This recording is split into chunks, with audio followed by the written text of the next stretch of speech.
Chapter 37 Glory of Chaturmas, Advice on Fasting to Vibhanda. Om Shri Ganeshaya Namaha. Shaunaka said to Sutta, listening to the legends has fascinated us, but we are not completely satisfied. Therefore, please tell us about the Chaturmas Vrata of Ganesha, which is all bestowing. Sutta said, O illustrious one, I shall narrate an ancient legend, listening to which you will be blessed with prosperity. There was a learned Brahmin named Bhadrapad. With the powers earned by observing penance, he was capable of both casting curses and granting grace and boons. He had observed various types of penances. As a result, he had acquired the power of inward knowledge. Yet he used to practice equanimity and self-restraint and was not arrogant. He was established in the experience of I am Brahma and realized that in the end there is only nothingness. All that exists is fallacious. He was always at peace, resembling Brahma in his inherent nature. One day, unexpectedly, a Mahayogi named Vibhanda came to his ashram. Brihadashva offered pranams and performed his puja with devotion. When the eminent yogi was rested, a happy Brihadashva very humbly said to Vibhanda, Brihadashva said, You are Brahma, the formless one without attributes, the one beyond meditation and contemplation. There is no doubt. It is due to my good fortune that I am blessed with your darshan, O Yogiraj. I have become truly blessed by the darshan of your feet. Hearing the words filled with knowledge of yoga, the peace-bestowing Vibhanda recognized that Brihadashva was well versed in yoga and said to him, If I, Atma, am the form of Ganesha, then how can there be unity? Ganesha has assumed many forms. O Muni, when one is self-supported, Niralamba, how can there be happiness? Hearing his words, Brihadashva was astonished. Eager to attain Shanti, Brihadashva asked the bestower of peace, O Lord, O merciful one, please impart the knowledge of yoga that will grant absolute peace. I do not know of any means other than chanting of Soham. Vibhanda replied, Earlier, Indra had sent Apsaras to interrupt my intense penance. They sang and danced to lure me.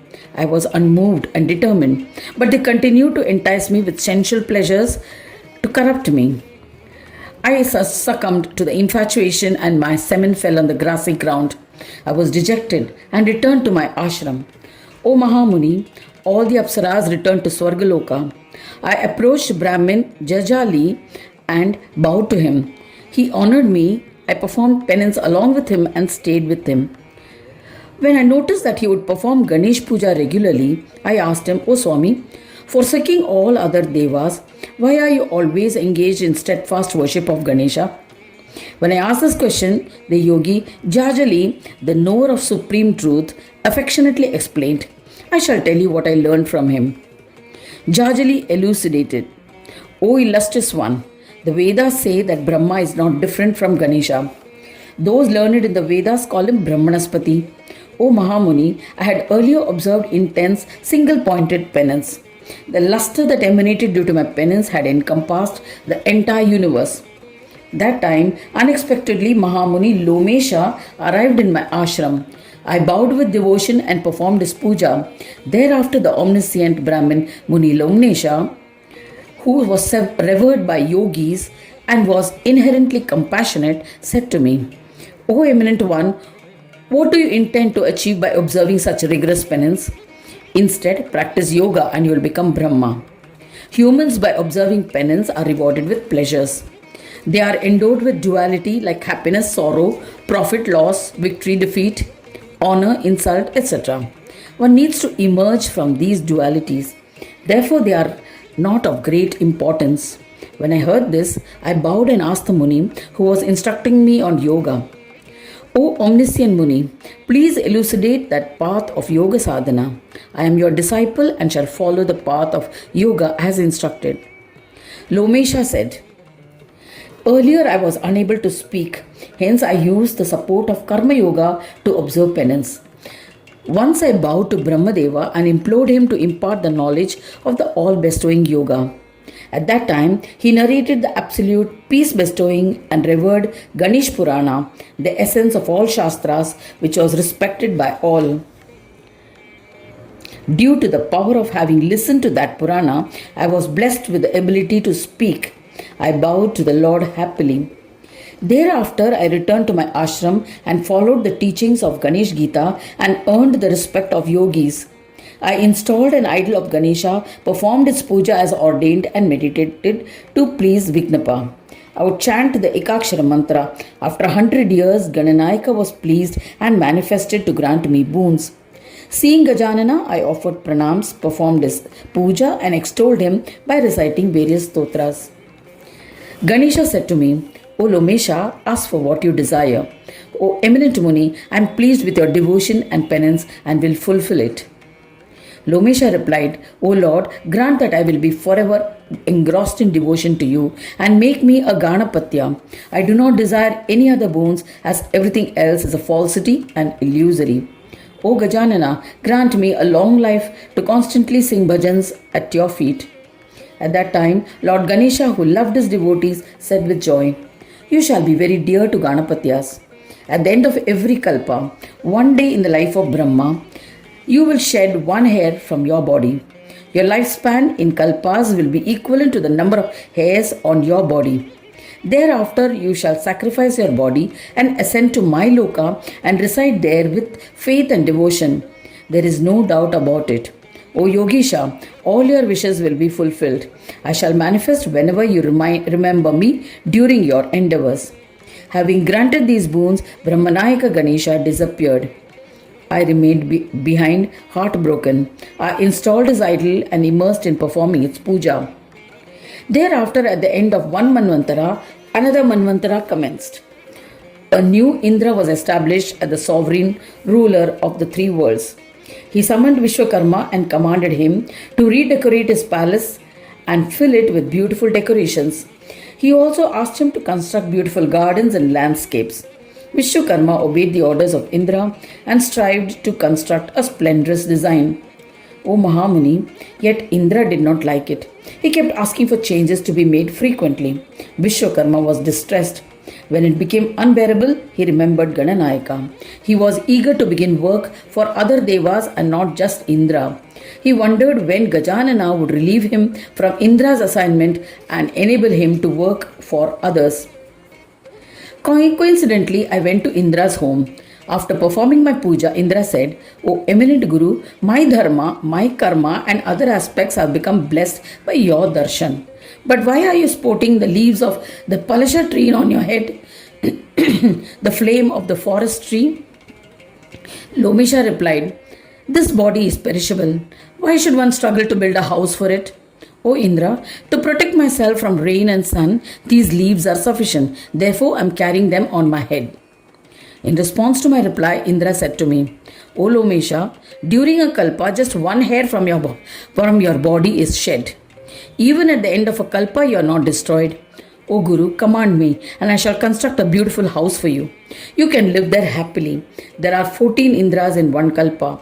Yet, why do you say that your body is perishable?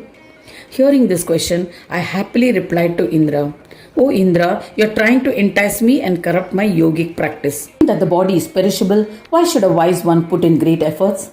I am satiated by the nectar that is yoga. I also wander as I please. A human named Sudyumna earned the position of Indra by performing 100 Ashwamedha Yajnas. Yet he had to take rebirth as an ant. You are enjoying the status of Indra because you had performed Yajnas earlier. When you will be demoted from your position, what will be your fate? Saying this, the empowered Mahayogi Lomesha made Indra remember his previous births. When Indra remembered all his previous births, he became uneasy about his future.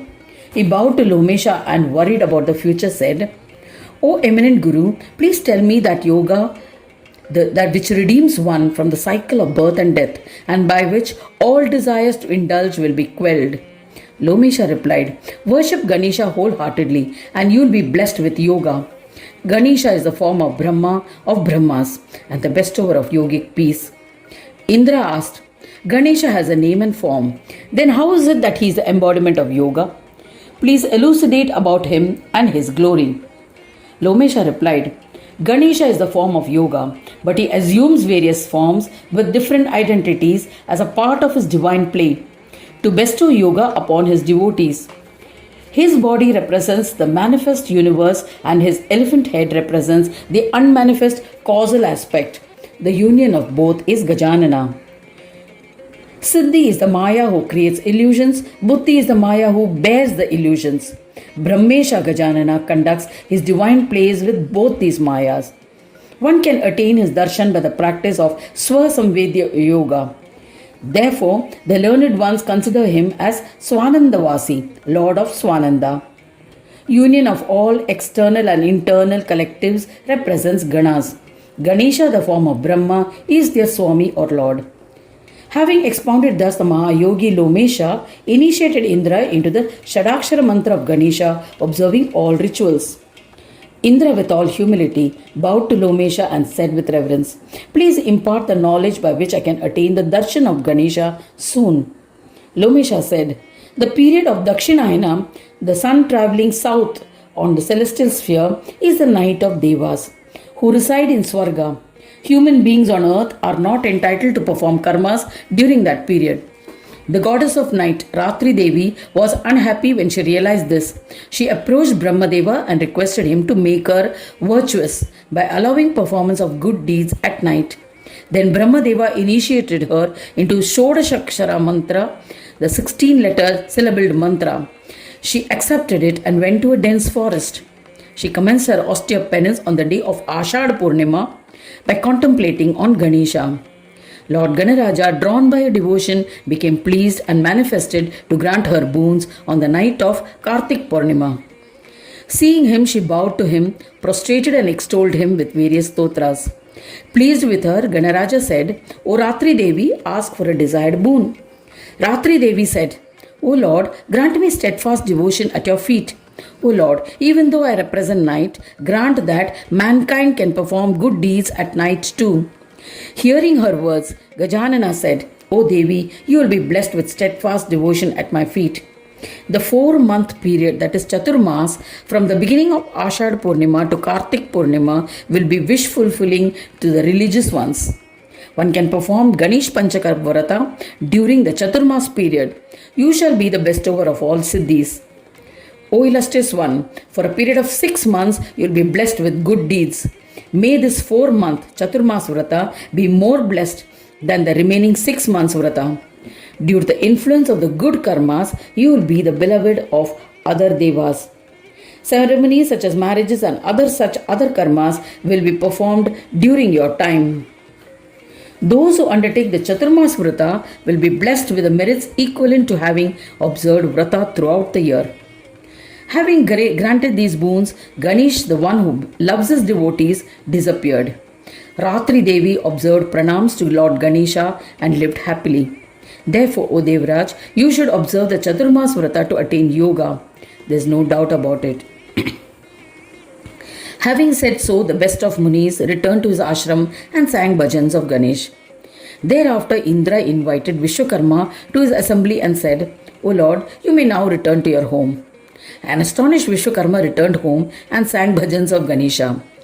Indra handed over the reign of his kingdom to the Devas and went into the forest. He meditated on Ganesha and chanted mantras. He observed the Chaturmas Vrata by performing the Ganesh Panchaka. Due to the Vrata, Indra attained yoga. Giving up the infatuations of the Chitta, he became one with Chintamani. He returned home and ruled justly. Becoming disinterested with all indulgences, he became immersed in the thoughts of Vigneshwara. Even though he was proficient in governance of his kingdom, Indra was constantly immersed in devotion towards Vignesha. O Brahmin, he began to observe the all-siddhi bestowing Chaturmas Vrata regularly. With devotion, he ruled righteously till the end of the Manvantara. In the end, he ascended to Swananda Loka and finally merged into the divine. Jahajali said, after enjoying the fruits of their karmas, the Devas are reborn on earth. The learned Pandits say that karma done in Swarga do not earn any merits. Then how did Indra observe the Chaturmas Vrata in Swarga? How did he get fruits and in the end to go to the abode of Ganesha? Lomesha replied, "O Jajali, whatever you have said is true. No doubt. Karmas done in Swarga bear no fruits. This is a fact. That is why Devas come to earth in the country of Bharata and undertake penance. In this way, they earn merits in their actions. All karmas done on the karma bhumi, that is the earth, by Devas, human beings, Danavas, reap fruits. Therefore, first focus your mind on Vignesha, perform the Ganesh Panchaka and observe the Chaturmas Vrata. With the grace of Ganesha, you will be blessed with all knowledge. There's no doubt about it, O Brahmin. In the end, you will merge in Ganesha. The Pandit Jajali offered pranams to the foremost of all gurus, Lomesha, and leaving his own ashram, he went to Ballalesh. There he performed the Chaturmas Vrata, living only on milk. At the conclusion of Vrata, Gajanana became pleased and manifested before Jajali to grant him boons. Seeing him, Jajali stood up, offered pranams, and with palms joined in reverence, sang stotras in his praise. He extolled, I bow to the Lord of Brahmas, Ballalesha. To the one who bestows boons to Ballal, to that Ganesha I bow to you. To Vignesha, to the destroyer of great calamities, to Paramatma, to the Lord of devotees, I bow to you. To the one who creates obstacles for non-devotees, I bow to you. To the Paratpara, to the one with attributes, to the four-armed one, to the one devoid of attributes, to Heramba, who is the union of all, I bow to you. To the Lord Vakratunda, to Ekadanta, to Mahodara, to Lambodara, to the mother and father of all, I bow to you. To the one who dwells in Swananda Loka, to the one who enjoys Swananda, to the one who regulates various Mayas, to the Mayika, I bow to you. To the consort of Siddhi and Buddhi, to the one endowed with Siddhi and Buddhi, to the one with incomparable Shakti, to the one who is devoid of Shakti, I bow to you. To Deva, to Danava, to the one who destroys Devas and Danavas, to the one in all forms, to the one who is devoid of everything, I bow to you. To the Lord of Yoga for yogis, to the form of peace for peace, to the Lord of Brahmas, to Chintamani, I bow to you. O Ganadhyaksha, how can I praise you adequately when even the Vedas have fallen silent? I have been blessed in every way by your darshan in the yogic form. Having extolled thus, Jajali bowed to him with reverence. Ganesha, the one who loves his devotees, lifted him and said to him, O Brahmin, the stotra that you have composed will bestow all siddhis and will enhance devotion to me. O devotee, ask for a boon. I am pleased with your Chaturmas Vrata and devotion. I shall definitely grant it to you. Jajali said, O Lord, grant me steadfast devotion which will entitle me for the position of a Ganesh devotee. Grant that I may be blessed with yogic peace. I do not wish for anything else. Ganesha said, Tathastu, and disappeared. And overjoyed Jajali offered pranams to him. O Vibhanda, I have narrated the glory of Chaturmas Vrata. I have become a yogi reverential to other yogis by observing it. Since then, I have been observing the Chaturmas Vrata every year for the love of Gajanana by residing with Ballalesha. Brahmin, you too must observe the marvelous Chaturmas Vrata to become worshipful to yogis. Saying this, he initiated Muni Vibhanda into the 8-syllabled Ashtakshara mantra of Ganesha. Thus ends the 37th chapter titled Glory of Chaturmas and Advice on the Vrata to Vibhanda in the 8th Khanda of the Purana Upanishad Srimad Mudgal Puran, describing the legends of Dhumravarna, dedicated to Shri Gajanana. End of chapter 37.